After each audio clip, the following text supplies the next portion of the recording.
What is the cross product? So consider two non-zero vectors, vector u and vector v, in R3 space, which means three-dimensional space. Okay, so it only actually makes sense to talk about the cross product in three-dimensional space, and I think you'll see why in a minute. So here I've got two vectors, u and v, and what the cross product is it's a vector, and it's the vector that's perpendicular to both u and v. Okay, so let me sketch that in for us. So this is the vector u cross v, and we denote it like this.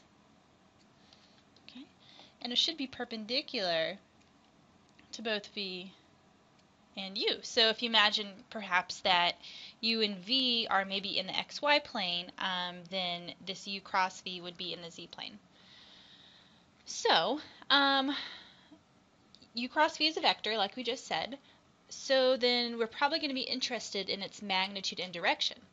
So first let's talk about the magnitude of the cross product. So the magnitude of the cross product is given by the following equation. So the magnitude of u cross v equals the magnitude of u times the magnitude of v times sine of theta, and here theta refers to the angle between u and v.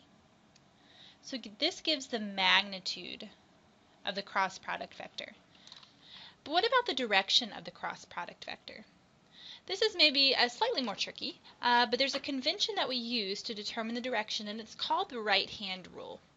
Okay, and this is how the right-hand rule works. First of all, the most important thing is that you're using your right hand to do this. If you use your left hand, you'll get the wrong answer. So I'm going to take my vectors u and v and put them tail to tail. So in my picture, they're already like that. They're already tail to tail. And if I'm doing u cross v, I'm going to take the fingers of my right hand and curl them in the direction from u to v. So in this direction here, I'm going to curl my fingers in that direction. And if you do that, then your thumb is going to point in the direction of u cross v. So you can test that in this situation.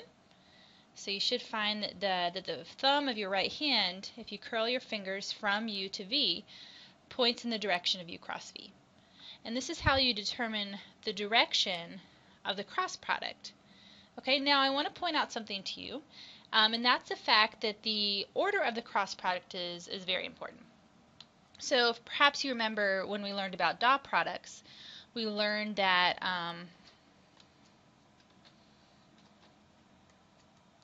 u dot v was the same as v dot u. Right, the dot product is a scalar. Okay, but that's not the case for a cross product. Okay, so in a cross product, the direction matters.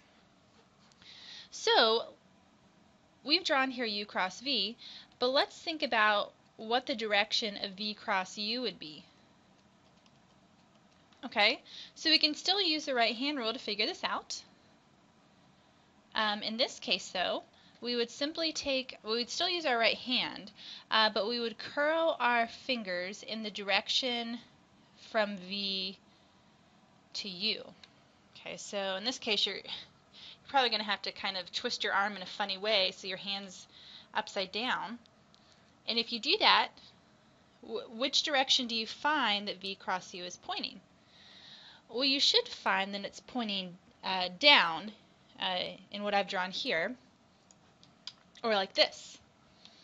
So this is v cross u.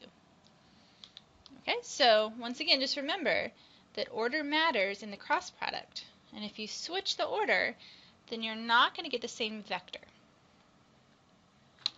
Okay, so this video, once again, is just showing you what the cross product is, and then how to find the magnitude of the cross product, and also the direction of the cross product.